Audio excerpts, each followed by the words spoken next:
pessoal! A gente está aqui hoje para o primeiro episódio da nossa série As Personalidades que Fizeram Israel.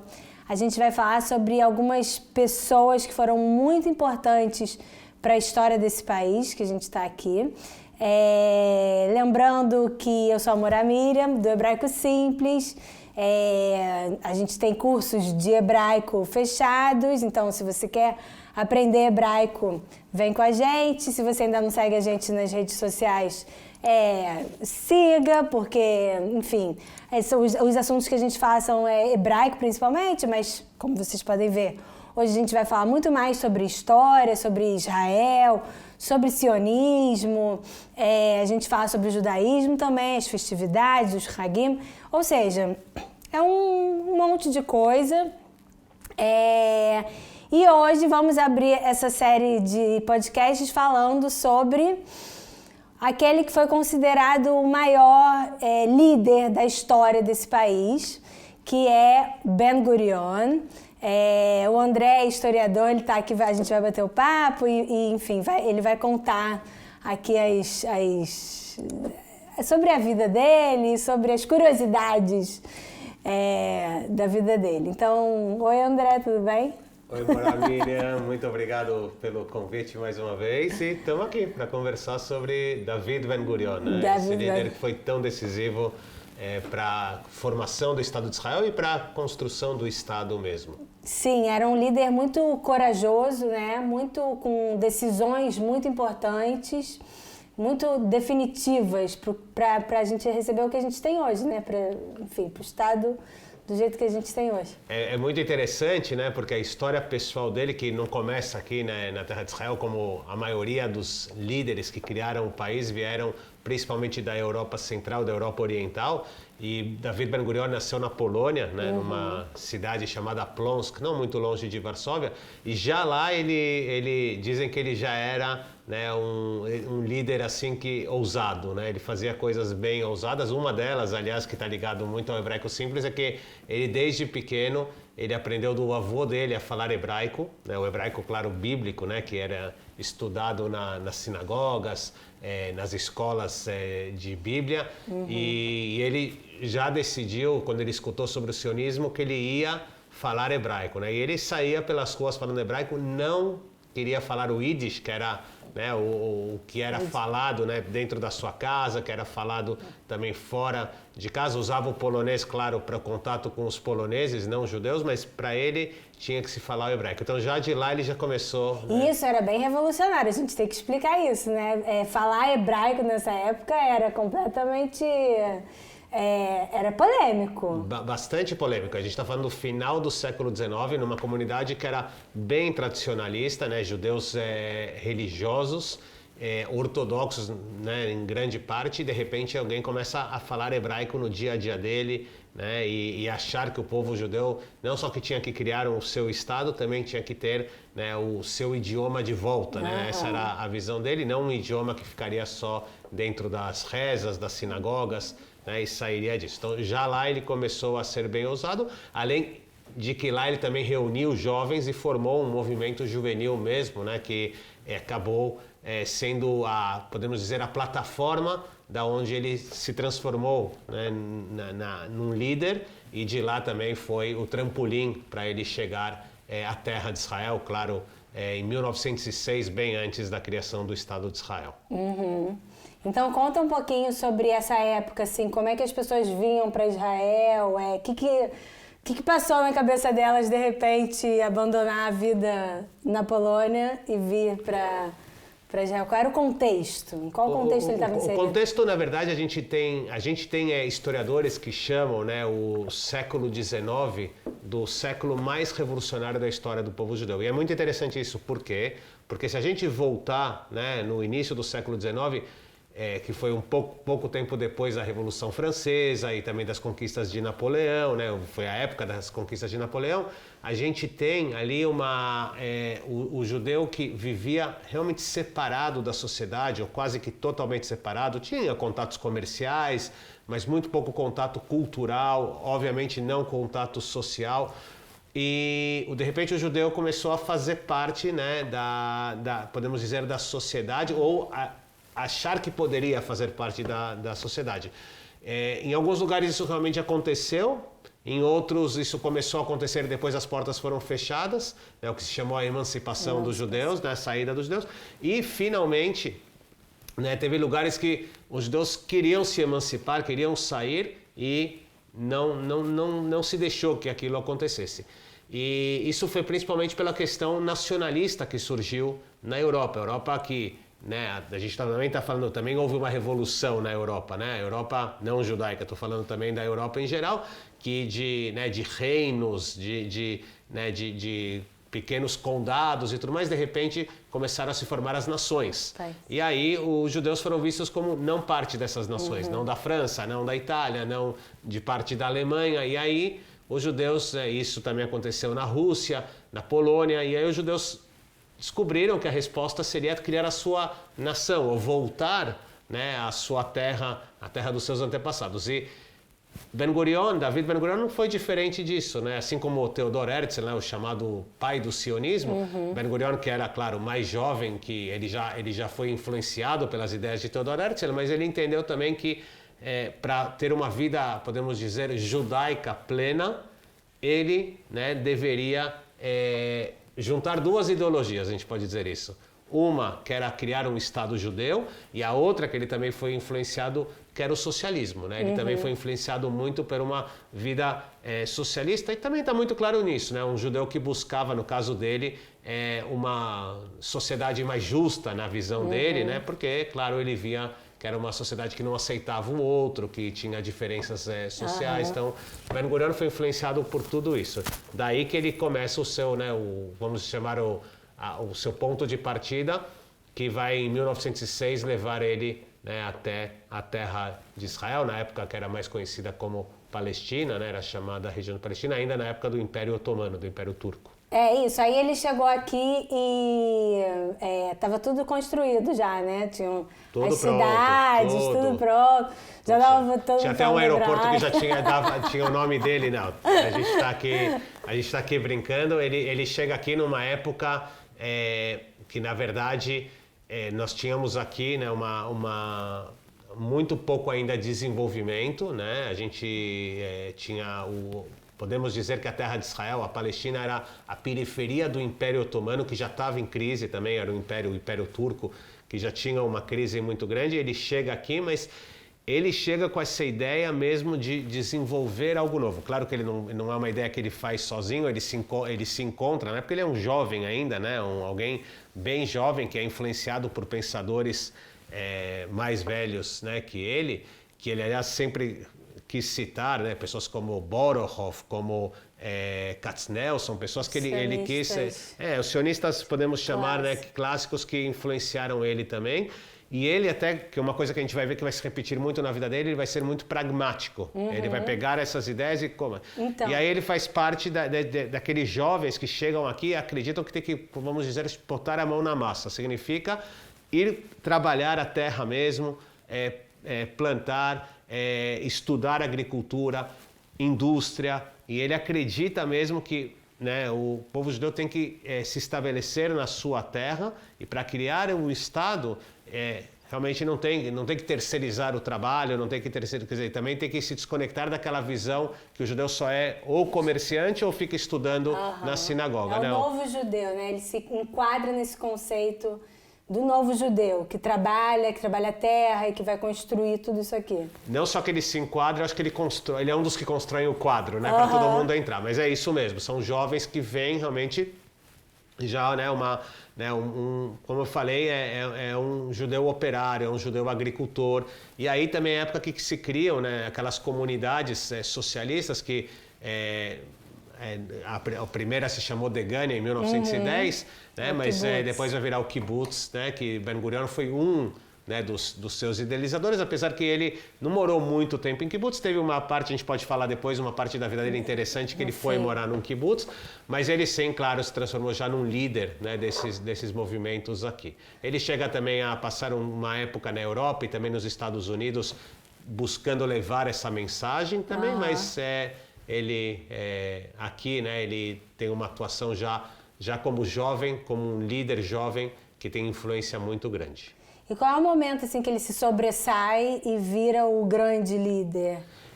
Nos anos 30 já, né, por 1930, a gente começa a ter aqui, né, já é a época do Império Britânico, e aí, isso já é depois da Primeira Guerra Mundial, então já está muito mais claro, tem uma declaração muito famosa, logo depois da Primeira Guerra Mundial, chamada Declaração Balfour, né, que é uma declaração que, de alguma maneira, abre a porta, né, para a criação do Estado judeu. É verdade que a porta foi aberta, mas rapidamente ela vai ser fechada pelos próprios britânicos, pelos ingleses, mas é nesse momento também que David Ben-Gurion já é um líder local, que aos poucos vai se transformando num líder do povo judeu na terra de Israel. Como isso vai acontecer? Os próprios britânicos acabam abrindo espaços para que os judeus se organizem e tenham uma representatividade. E Ben-Gurion, nessa representatividade, ele acaba, né, vamos dizer assim, ele acaba sendo o presidente da comunidade judaica na terra de Israel e acaba sendo aquele que vai, né, estar em contato não só com os ingleses, mas também com a comunidade judaica, de outros lugares do mundo, quer dizer, vai ter uma comunidade. É nesse ponto que ele começa a ser muito pragmático e construir, vamos dizer, as bases do que vai se tornar mais tarde o Estado de Israel, o Estado judeu. Só para também falar onde ele se sobressai, é uma época que começam a ter mais conflitos também com os árabes locais, e aí também tem vários dilemas que tem que se negociar, e entre os judeus. Entre os judeus e também entre os judeus e os árabes locais e os ingleses que estão envolvidos. E finalmente o que vai acontecer a partir de 1939, que é o Holocausto na Europa, né, a chamada Shoah, né, como os judeus chamam. E ele, como liderança local, por um lado, ele tinha que apoiar, né, os britânicos que estavam lutando contra os alemães na Segunda Guerra Mundial, e obviamente os alemães que estavam perpetuando o crime contra os judeus. E por outro lado, os britânicos fecharam as portas aqui, com os chamados livros brancos, e ele tinha que encontrar maneiras de quebrar, romper isso. Como que ele faz isso? Ele lidera o que se chamou as imigrações ilegais, né? Ele lidera as imigrações ilegais. Nesse momento, talvez o ponto mais alto é pós a Segunda Guerra Mundial, pós o Holocausto, David Ben-Gurion vai criar, podemos dizer assim, um grupo de ação muito grande e vai se basear muito, principalmente nos sobreviventes do Holocausto na Europa, para criar uma pressão mundial que vai levar finalmente em 48, né, à criação do Estado de Israel. Isso que era a próxima pergunta, né? Como é que foi a história desse ápice da carreira dele, né? Que foi realmente a criação do Estado de Israel. Como é que ele conseguiu mover as peças para montar esse quebra-cabeça e chegar nisso? Então, a culminância do trabalho dele. Exatamente. Assim, claro que, mais uma vez, as bases ideológicas e as bases mesmo até práticas para a criação desse Estado já tinham sido criadas antes, né, da Segunda Guerra Mundial, antes do Holocausto. O que David Ben-Gurion entende após o Holocausto, não só que houve o Holocausto e estão lá milhares de refugiados judeus na Europa, em campos de refugiados, que já não podem voltar para suas casas, que não existem mais, perderam suas famílias. Então ele entende que precisa encontrar um caminho para essas pessoas, né? E o caminho, o mundo está fechado para essas pessoas. O caminho é a criação do Estado judeu que possa absorver essas pessoas. Essa é a primeira coisa que ele entende. Então isso é uma coisa que ele leva, né, como se fala, ele ecoa esse grito desses sobreviventes do Holocausto que estão na Europa, para que eles tenham a sua casa, né, que é o Estado judeu. Outra coisa que ele entende é que o mundo mudou naquele momento. O mundo pós-Segunda Guerra Mundial é um mundo do que a gente vai conhecer mais tarde como a famosa Guerra Fria, entre a União Soviética na época e os Estados Unidos. Por que isso é muito importante? Porque tanto a União Soviética como os Estados Unidos, de alguma maneira, queriam ter influência no Oriente Médio. E Ben-Gurion lê muito bem que ele tem que saber jogar, porque ele precisa, nesse momento, para criar um Estado, o apoio dos dois. Sabendo que quem saiu enfraquecido da Segunda Guerra Mundial, mesmo com a vitória dos aliados, foi a Grã-Bretanha, né? Os britânicos saíram enfraquecidos. Os britânicos começaram a perder força em outros lugares do mundo e também no Oriente Médio. E aí é o que podemos dizer que David Ben-Gurion vai conseguir, se juntando também com judeus de outros lugares do mundo, principalmente, claro, a maior comunidade judaica, que era a dos Estados Unidos nesse momento, conseguem fazer uma pressão que vai levar finalmente à decisão da ONU da famosa, né, partição da Palestina, né, que é a decisão da partição da Palestina, que ele, aliás, de forma muito pragmática aceita, porque é uma partição que é muito... Não foi uma decisão fácil. Não foi uma decisão fácil. E nem todo mundo concordava. Não, ele foi muito claro que ele falou que não importava que a terra seria dividida, não só isso, que Jerusalém seria internacionalizada, que era um tema muito importante. É uma das grandes decisões dele como líder, se diz. Sim. As duas, aceitar a partição, né? Que parte também das lideranças judaicas, não, os árabes não aceitaram, a gente sabe disso. Mas parte das lideranças judaicas também não aceitaram, né? Não podemos dizer uma parte, mas ele foi incisivo que essa era a chance de se criar um Estado judeu e mesmo que Jerusalém se transformasse numa cidade internacional. E ele aceita isso, isso também faz ele receber apoio, podemos dizer, de parte da comunidade internacional. Né, que vai levar à decisão do dia 29 de novembro, de 1947, que é a decisão da partição da Palestina na ONU. E a partir disso, claro, aí o caminho para a criação do Estado estava aberto. Mas também isso não era tão simples. Não era óbvio, porque os árabes não aceitaram. Então não tinha aceitação. O que a gente sabia, o que acabou se sabendo também, é que os britânicos iam deixar, eles decidem deixar no dia 15 de maio de 1948, deixar a Palestina, significava a partir do dia 15 de maio já não tem mais mandato britânico, então quem estava aqui agora tem que se virar, e os árabes não aceitaram a partição da Palestina. E aí talvez venha a decisão mais crucial, podemos chamar assim, que hoje em dia nós vivemos em Israel, parece, né, óbvio que nós vivemos aqui, mas não foi tão óbvio nos dias que antecederam o dia 14 de maio. Aliás, os britânicos foram embora dia 15 de maio, mas a declaração de independência de Israel foi dia 14 de maio, verdade? Sabe por quê? Por quê? Porque 15 de maio caía no Shabat, no sábado. Isso também é interessante de Ben-Gurion. Ben-Gurion entendeu que para criar o Estado de Israel ele tinha que unir a todos os judeus. Se ele declarasse a independência de Israel no dia 15 de maio, os judeus religiosos ortodoxos não poderiam participar da declaração, porque era Shabat. Eles não teriam como chegar ao local da declaração e ficaram estranho. O Estado foi criado num Shabat, o Estado judeu, então se antecipou, né, para sexta-feira. Mas isso Não, mas você já foi meu guia muitas vezes, eu sei que tem mais história aí desse dia. Como é que foram esses dias que se antecederam? Como é que foi a história lá do discurso? Conta isso que é interessante. Eu acho que os dias que antecederam a declaração de independência de Israel, o que aconteceu no dia da declaração de independência do Estado judeu, do Estado de Israel, mostram essa figura única que foi David Ben-Gurion. Por quê? Porque, mais uma vez, não era da mesma maneira que aceitar a partição da Palestina não era óbvio, declarar a independência de Israel depois disso também não era óbvio. E o motivo era o mesmo, porque os árabes não aceitaram e os árabes disseram, no momento que os britânicos saem, se Israel, os judeus declaram a independência, começa a guerra. Que, aliás, muitos sabem, mas a guerra já tinha começado internamente, houve uma guerra civil entre árabes e judeus que já viviam aqui, mas o que se ameaçou agora era a entrada dos países árabes vizinhos, inclusive com exércitos. Exatamente, que eles tinham exércitos e Israel tinha...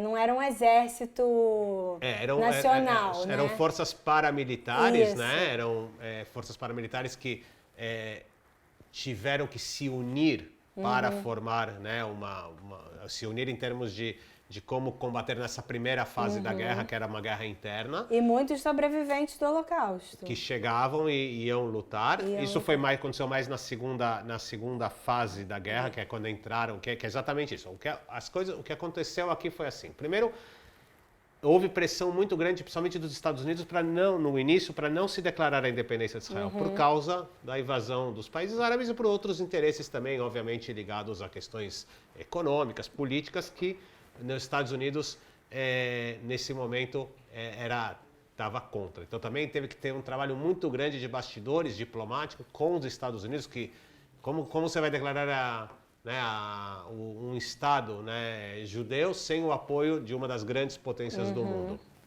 Então, nisso Ben Gurion também agiu rapidamente para depois. E ele sabia que ia começar guerra e não tem armas. De onde conseguir armas? Sabe quem foi principalmente da onde veio as armas, as primeiras armas, grandes armas de Israel, da onde conseguiu essas armas? De países da Europa Oriental, do bloco soviético justo. Porque, mais uma vez, jogando dos dois lados, também com os soviéticos e também com os Estados Unidos. Então, Ben Gurion aqui também entende que precisa trazer armas, principalmente veio armas da Tchecoslováquia, veio armas da Iugoslávia, né? Armas que ajudaram Israel na segunda fase da guerra. E, claro, uma decisão... Ben Gurion entendeu que, quando ele perguntou para os seus generais qual que era a chance de vencerem, os seus generais falaram o famoso 50-50, né? 50%, 50%.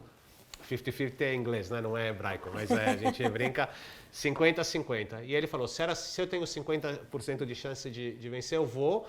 Essa é a grande chance do povo judeu de criar o seu Estado. E ele, mais uma vez, tem que sempre lembrar disso. O tempo todo Ben Gurion olhava e via os refugiados judeus do Holocausto na Europa ali, né, nos campos de refugiados, buscando para onde ir, buscando para onde sair. Ele tinha isso no olho dele o tempo todo e por isso ele também falou, eu tenho que criar um Estado para essas pessoas terem para onde vir. A casa, okay? Né? A sua casa. Então, não foi uma decisão simples, porque mesmo dentro do seu governo, do que seria o governo, tinha pessoas que achavam que aquilo era arriscado. Muito arriscado. Uma série de decisões muito arriscadas. Mas ele foi realmente, foi firme nessa decisão e decidiu declarar a independência de Israel. Até aí tá tudo bem. Outra coisa que as pessoas não sabem, não é que pra gente é óbvio que o nome do país é Israel, mas não era óbvio, né? Teve outras ideias, né? Alguns falaram para chamar de Judá, outros falaram para chamar de Sião, outros falaram para chamar até de Sabra, né? Que é o figo da Índia, que é uma fruta que nem é local, mas aqui ela tem muito, né? Mas é o famoso Sabra e tudo. Mas também nisso Ben Gurion conseguiu um apoio, o nome do país vai ser Israel. E aí vem o grande tema que era agora, tá bom, vamos declarar a independência, o nome do país é Israel. Vai ser na sexta-feira, 14 de maio, né? Porque 15 de maio era Shabbat, sábado. E, tá bom, como eu vou declarar, né, a independência? Né? O que vai estar escrito na declaração de independência? E não é simples, porque você tem que juntar judeus que pensavam diferente, pessoas com ideologias, mesmo querendo a criação do Estado judeu, mas pensavam diferente. Judeus, por exemplo, religiosos, judeus seculares, judeus socialistas, liberais economicamente falando. Tinha de tudo, Tinha né? de Não tudo. é que todo mundo pensava igual. Não. A única coisa comum que tinha é que queriam criar o Estado. Precisava criar um Estado. Né?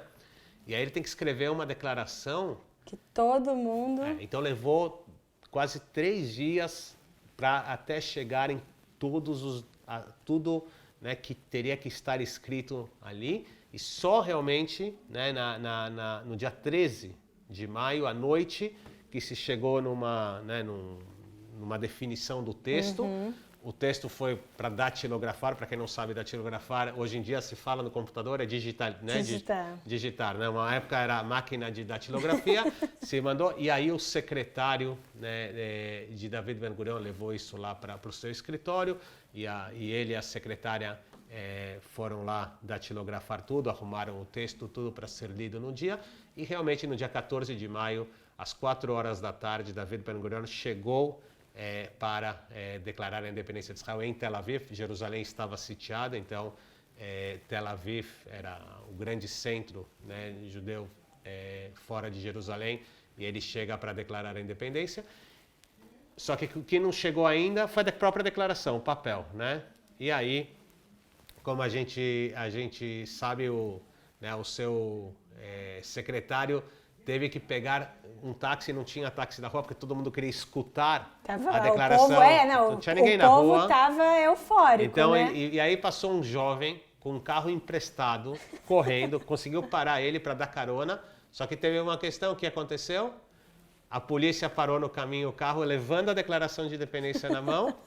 Só que quando a polícia parou, ele, né, com o secretário no carro, aí o secretário falou: o mandato britânico acabou, o policial você não tem mais direito de falar pra gente que a gente tem que parar ou dar uma multa, e eu tô aqui com a declaração de independência. Dizem que o policial foi o primeiro a ver de verdade a declaração de independência. Ele levou eles até o local da independência e David Ben-Gurion bateu o martelo, todo mundo fez silêncio e ele declarou no dia 14 de maio de 1948 a independência, né, do Estado de Israel. É uma gravação única, quem puder buscar e escutar.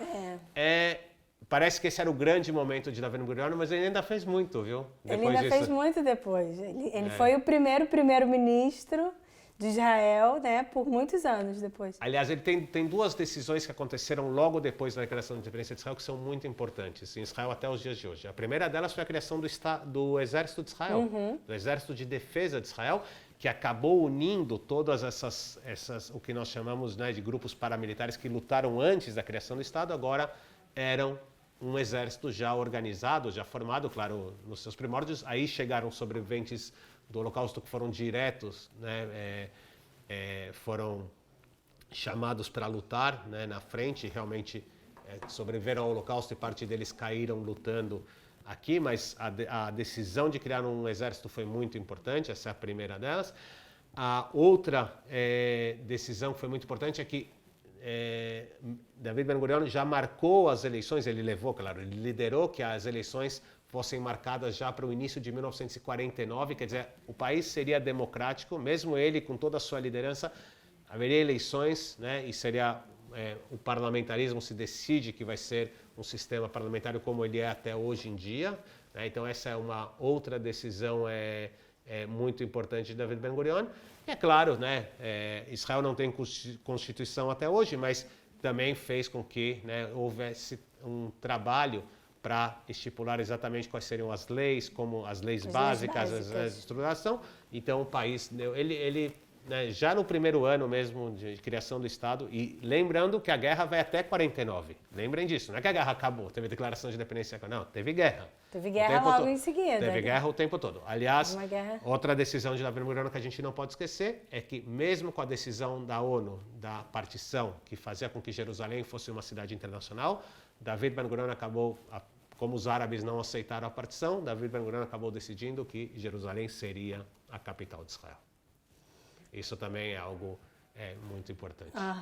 E aí conquista Jerusalém. Lembra que durante a guerra conquista Jerusalém ocidental e liberal, aí quando tem já o cessar-fogo, no caso com a Jordânia, a parte oriental até 1967 fica com a Jordânia. Mas aí Jerusalém... já é outra história. Aí já é a Guerra dos 6 Dias, outra história, outras personalidades, outros líderes. Mas sem dúvida nenhuma, David Ben-Gurion teve, né, nesse momento uma influência muito, muito grande, né, que Jerusalém se tornasse a capital de Israel e que as instituições nacionais, os ministérios e o parlamento, a Knesset, fossem para Jerusalém. Sim, enfim, a história do Ben-Gurion como líder político, né, todas as coisas que ele fez, essas decisões que ele tomou são, enfim, completamente decisivas para o Estado, mas vamos falar agora sobre o que ele fez depois que ele deixou de ser o principal político de Israel, o principal líder de Israel, para onde ele foi? A gente tem aqui o livrinho que conta a história dele. Está ele aqui mostrando, você pode mostrar, ele está plantando no deserto. Ele está plantando no deserto. O nome do livro é Etz Bamidbar. Etz é árvore, Bamidbar no deserto. E está aqui o Ben-Gurion já velhinho, né? Já não está na sua juventude, plantando, porque ele foi morar no deserto, né? Depois que... Vamos dizer que ele se aposenta no deserto, apesar de que ele não se aposenta nunca de verdade, mas... David Ben-Gurion é algo muito interessante, porque vamos voltar. Claro que ele teve uma vida política, como uma vida política, qualquer político, altos e baixos também, claro, mas a marca que ele deixou foi muito grande. Agora, algo que desde o princípio da criação do Estado ele falou, a gente tem que voltar para a partição da Palestina. Mais de 50% do território de Israel, né, é deserto. é deserto. Então Ben Gurion ele disse uma frase que marcou, né, muito a sua marca, e qual que era? Justamente que se os judeus não conquistarem o deserto vai conquistar os judeus. Isso que ele disse. E o que significava conquistar o deserto? É só viajar hoje em dia, hoje, né, no 2021, viajar até Beersheba, uma das 4 grandes cidades de Israel, com mais de 200 mil habitantes hoje em dia, Beersheba, e lá tem uma universidade muito grande que se chama David Ben Gurion. Isso é conquistar o deserto. O que ele quis dizer? Ele quis dizer que nesse espaço de terra o homem deveria, inclusive, aprender com a história, porque na história o homem, inclusive o patriarca Abraão, né, viveu no deserto, o homem teria que saber produzir, saber tirar riquezas, saber, né, desenvolver tecnologia. Sim. E não é só povoar o deserto, não é só povoar o deserto e produzir no deserto. Produzir no deserto, mas algo também que é muito importante, claro que isso já é uma interpretação mais recente, mas é respeitar também o deserto. Significa o deserto, ele também, você para viver no deserto, você tem que respeitar ele. Né? Então, se a gente vê, né, os povos nômades do deserto respeitam o deserto, entendem que o deserto, e David Ben Gurion também entendeu isso. E é verdade, ele foi viver num kibbutz, né, chamado Sde Boker. Ele foi viver nesse kibbutz, onde ele também, né, podemos dizer, viveu os últimos dias de sua vida. Não só isso, ele foi enterrado no deserto, né, e também Pola, a sua esposa, está enterrada do lado dele. E ele foi exatamente isso, ele pediu, né, não ser enterrado no chamado... Né, existe um espaço em Jerusalém, num cemitério chamado... Ar Herzl, Monte Herzl, onde também estão os restos mortais do pai do sionismo, Theodor Herzl, e de outros primeiros ministros que faleceram, claro, mas David Ben Gurion pediu para ser enterrado no deserto, justamente para isso, para que ele sabia, né, de como as pessoas o viam como líder, como história, tudo que a gente falou aqui, e que elas viriam para lá para visitar. Tem algo muito interessante no túmulo dele. Além da data de nascimento e de falecimento, ele tem mais uma data no túmulo, que é 1906. O que aconteceu em 1906? David Ben Gurion foi a data de imigração, de aliá, de subida dele para Israel. Ele diz que esse dia que ele deixou o porto de Odessa lá, no caso na Ucrânia, né, na Europa Oriental, foi o dia mais importante da vida dele, um novo nascimento. Assim ele também simbolizou tudo isso, né, que ele construiu, essa coisa da construção do Estado judeu. A gente que viveu isso também, de sair de onde a gente cresceu para vir morar aqui, consegue se identificar com essa... Muito sim, porque não é só uma mudança geográfica, né, é uma mudança que ela tem... da vida, né? Outros né, impactos. Então, David Ben Gurion fez questão de colocar no seu túmulo a data que ele fez, né, a imigração da Europa para a terra de Israel, e simbolizando realmente esse renascimento, esse reflorescimento da sua vida e da vida do povo judeu também. Ele deixou isso de forma muito simbólica. E, bom, em Israel hoje em dia não falta também coisas que além da universidade em Beersheba, que é David Ben Gurion, o aeroporto, que é a porta de entrada do país, o principal aeroporto se chama David Ben Gurion, e nós temos escolas, ruas, né? Em todas as cidades tem rua Ben Gurion. Exatamente, isso é bem claro. E, inclusive toda a região chamada Esplanada dos Ministérios em Jerusalém, onde está o Parlamento de Israel, também se chama Esplanada Ben Gurion. Né? Ele recebeu inclusive essa homenagem. E isso apesar de ter pessoas que ideologicamente não concordaram com Ben Gurion, ou volta na história, podem até fazer uma crítica ideológica a ele, mas é uma unanimidade em Israel a figura, né, a importância dele como porque líder. No fim das contas, todas aquelas decisões que ele tomou e que eram arriscadíssimas levaram ao que a gente tem hoje, né? Exatamente. Aliás, o que ele deixou também de marca até hoje, que ele fez questão de deixar, o hebraico. Lembra que eu falei que com 3 anos ele já disse que aprendeu do seu avô hebraico e não deixou de falar hebraico, e fez questão, quando houve a criação do Estado, que todas as instituições, né, do Estado de Israel recebessem nomes hebraicos, né? Não um nome traduzido do, por exemplo, parlamento. Ele falou, não vai chamar o parlamento, né? Vai se chamar Knesset. vai receber um nome hebraico, né, que é um local de reunião, também homenageia uma assembleia que havia, né, na época, há 2000 anos atrás, mas ele fez questão de, né, colocar isso. Colocar nomes em hebraico. Parece uma decisão menor, mas muito simbólica, né? Com certeza. Eu acho que falamos bastante sobre Ben Gurion, né? Eu espero que sim, mas com certeza, se tiverem perguntas e... aí perguntas e tal, então... Enfim, a gente termina aqui este primeiro episódio do podcast. Se tiver perguntas, se tiver coisas a agregar, porque, enfim, a gente falou aqui rápido, né, sobre tudo. Tiveram muito mais decisões e questões e coisas que ele estava envolvido. Realmente uma pessoa muito singular na história, muito rica, com uma história muito, muito poderosa, muito importante assim, para Israel. Então é isso, pessoal. Obrigada por assistir, André, obrigada por estar aqui. E, enfim, em breve, mais um episódio da nossa série de personalidades que fizeram Israel. Curtam, compartilhem, mandem para os amigos que, enfim, gostam de história de Israel.